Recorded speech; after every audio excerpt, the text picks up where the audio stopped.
Me llamo Lucía Soler. Soy cuidadora en una residencia de mayores y nunca he creído que el amor tuviera que vestirse de seda o servirse en bandejas de plata para ser real. Cuando mi prometido y yo decidimos celebrar nuestra boda en la residencia donde vive mi abuela, no esperábamos aplausos, pero tampoco esperábamos ser el hazmerreír de mi propia madre y mi hermana.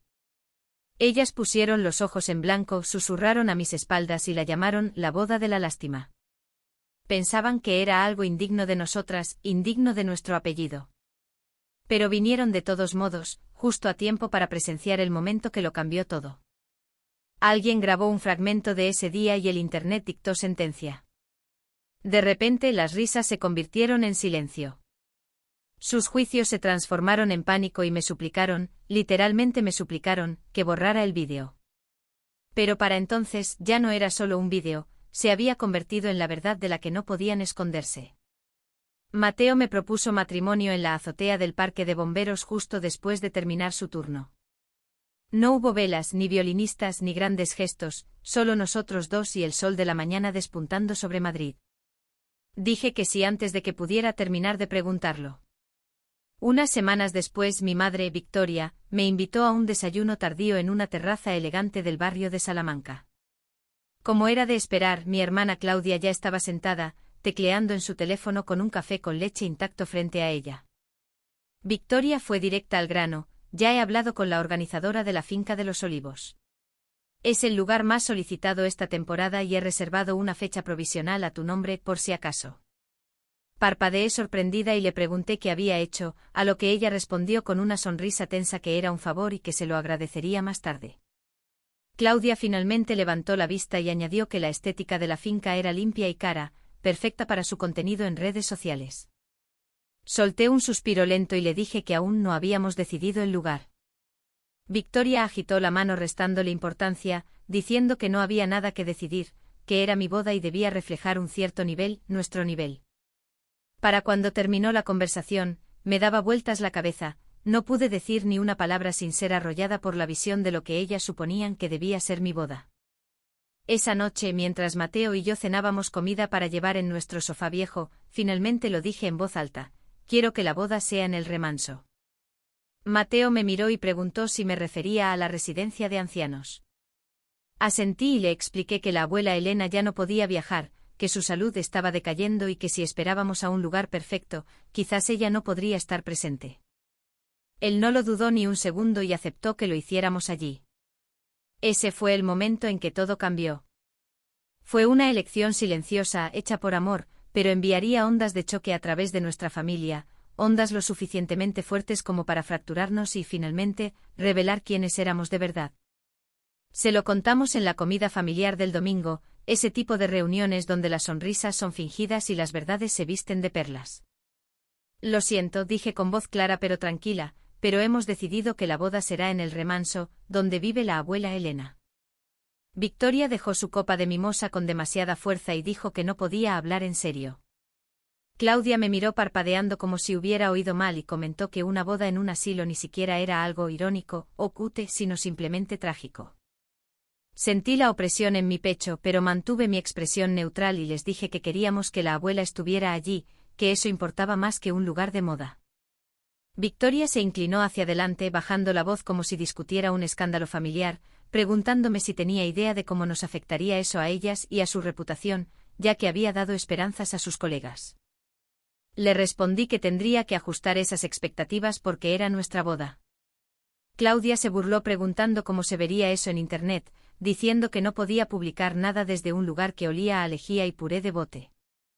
Mateo intervino calmado pero firme, diciendo que no tenía que publicar nada, porque la boda no era para sus seguidores, sino para la familia.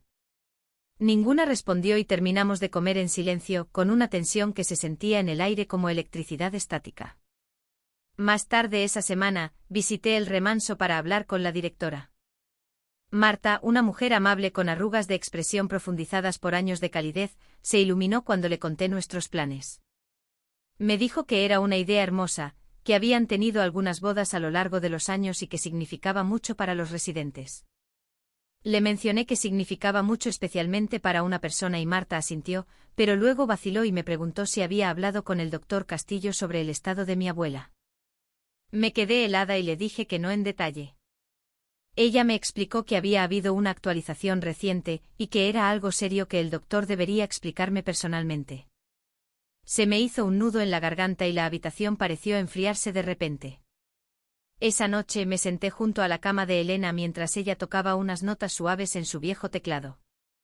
Le conté todo, nuestro plan, la resistencia de mi madre y la esperanza que teníamos. Ella me acarició la mejilla y me dijo que siempre había tenido claras mis prioridades. Yo quería creer eso, pero en ese momento, todo lo que sentía era el peso de la decisión y la tormenta que estaba por venir. La mañana de nuestra boda en el remanso comenzó tranquilamente. El sol salió lentamente bañando el patio con una luz dorada. Las glicinias se mecían suavemente sobre la pérgola y los residentes se asomaban por sus ventanas con anticipación. Las enfermeras se movían con propósito, pero había una energía calmada y reverente en el aire, como si el día mismo supiera que era sagrado. Dentro de una de las habitaciones de invitados, me puse frente al espejo con el vestido de novia de mi abuela. Era de encaje marfil y satén, ligeramente amarilleado por el tiempo, con delicados botones de perla en la espalda. No brillaba con pedrería, pero resplandecía a su manera, contenía historias y generaciones. Sofía, mi mejor amiga, susurró detrás de mí que parecía salida de una novela mientras ajustaba el dobladillo, comentando que la abuela decía que yo tenía su misma talla a los 24 años. Sonreí pensando que eso era exagerar un poco. Alguien llamó a la puerta, era la madre de Mateo, que entró emocionada. Le pregunté si me veía ridícula y ella, llevándose la mano al pecho, me dijo que me veía como alguien que sabe exactamente quién es. Me confirmó que Victoria y Claudia acababan de llegar, vestidas de punta en blanco, lo cual era un código para decir que estaban totalmente fuera de lugar. Cuando entré en el salón principal, me quedé sin aliento. El espacio se había transformado con telas suaves colgando del techo, flores silvestres en jarrones hechos a mano y la luz del sol inundándolo todo. Los compañeros bomberos de Mateo flanqueaban el pasillo con sus uniformes de gala. Los residentes estaban sentados con prendidos de flores, sonriendo como si fuera su propia nieta la que se casaba. Y allí, en primera fila y en el centro, estaba la abuela Elena con un vestido azul cielo, el pelo peinado y los ojos vivos de alegría. Me saludó suavemente con la mano y tuve que tragarme una oleada de emoción. El padre de Mateo me tomó del brazo y me dijo que a partir de ese día, yo también sería su hija. Mientras caminábamos por el pasillo divisé a Victoria y Claudia, ambas estaban con la cara rígida, sentadas tiesas con sus marcas de lujo. No encajaban, no porque no fueran familia, sino porque no habían elegido estar presentes de espíritu. La ceremonia fue sencilla y sagrada. El capellán de El Remanso habló del legado y del amor que trasciende las apariencias. Los votos de Mateo hicieron llorar a varios invitados cuando dijo que yo veía a las personas por lo que son y no por lo que muestran. Intercambiamos anillos, nos besamos y la sala estalló en aplausos. Durante la sesión de fotos, un empleado llamó a la familia Soler para que se reuniera. Mateo, Elena y yo tomamos nuestros lugares. Victoria y Claudia dudaron antes de unirse, permaneciendo un poco apartadas. Mientras el fotógrafo levantaba su cámara, oí a Victoria murmurar que aquello era humillante y a Claudia añadir entre dientes que sus seguidores la asarían viva si publicaba eso. Apreté la mano de Mateo pero no dije nada, no hacía falta. Entonces Elena se levantó lentamente de su silla y tomó mi mano. Estoy tan feliz de haber vivido para ver esto, dijo suavemente, pero lo suficientemente alto para que todos los cercanos lo oyeran. Hubo una pausa. Luego algunos sollozos y lágrimas, no solo mías, sino incluso del personal. Uno de los amigos de Mateo, Miguel, había grabado el momento con su teléfono. Se acercó a mí conmovido y me preguntó si podía publicarlo. Miré a Elena, me sonrió con los ojos vidriosos, y le susurré que sí, que dejara que el mundo viera cómo es el amor de verdad.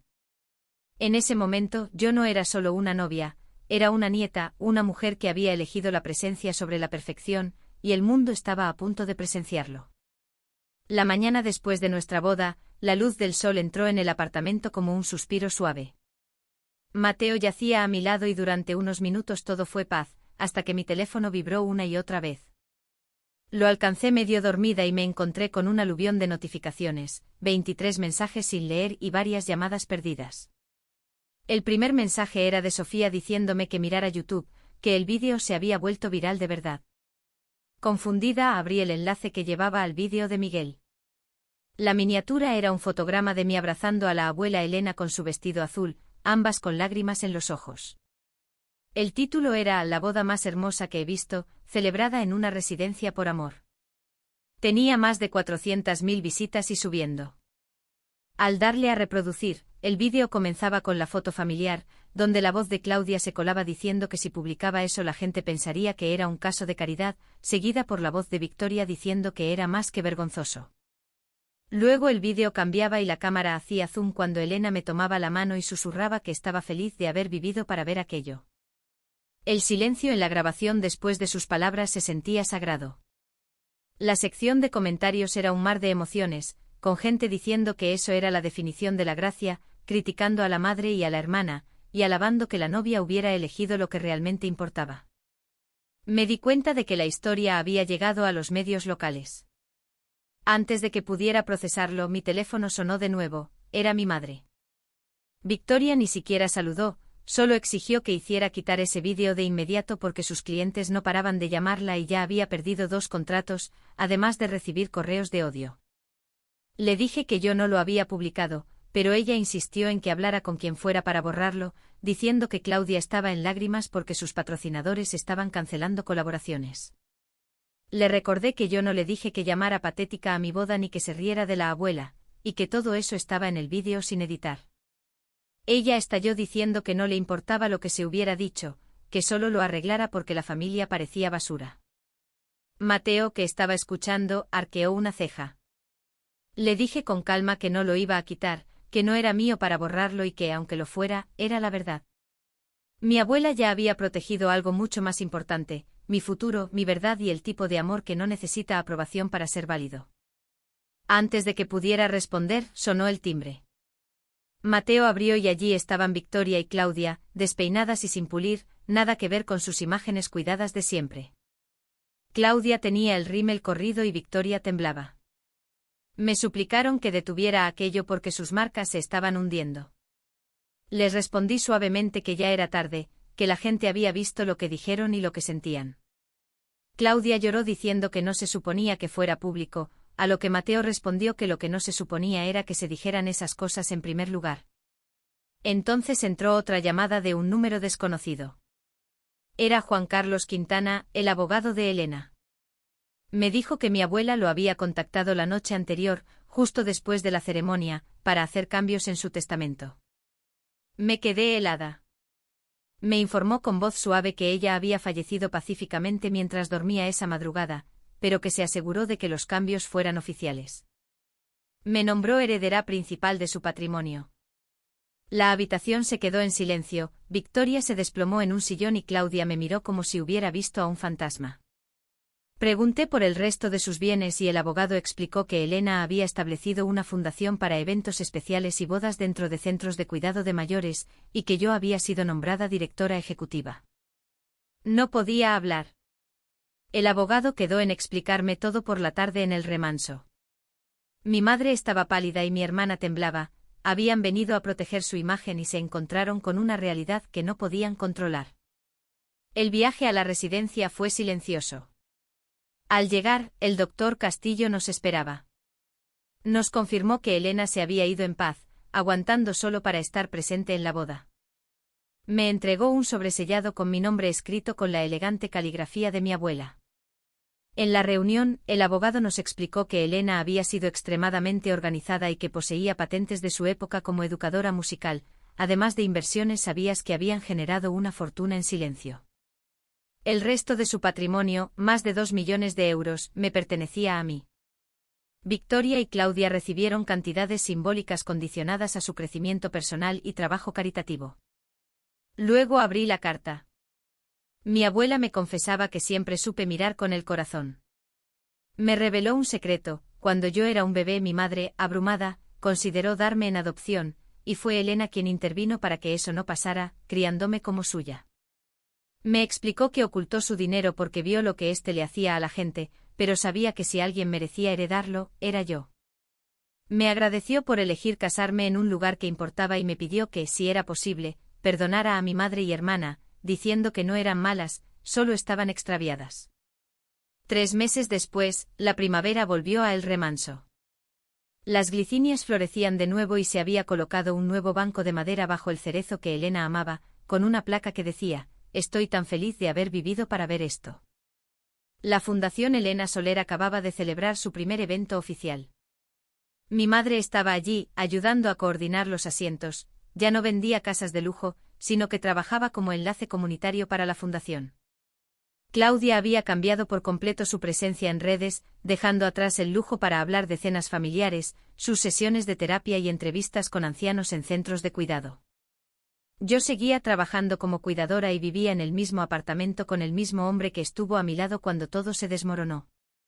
El dinero cambió algunas cosas, claro, pero no nos cambió a nosotros. Hoy, sentada en ese banco con la carta de mi abuela en las manos, Mateo se unió a mí en silencio. Le susurré que esperaba que la estuviéramos haciendo sentir orgullosa, y él, tomando mi mano, me aseguró que lo hacía cada día. Sonreí viendo los pétalos caer del árbol. Algunas personas persiguen el éxito a través del oro y los aplausos. Elena dejó el suyo en el amor silencioso y en las vidas que ese amor sigue transformando.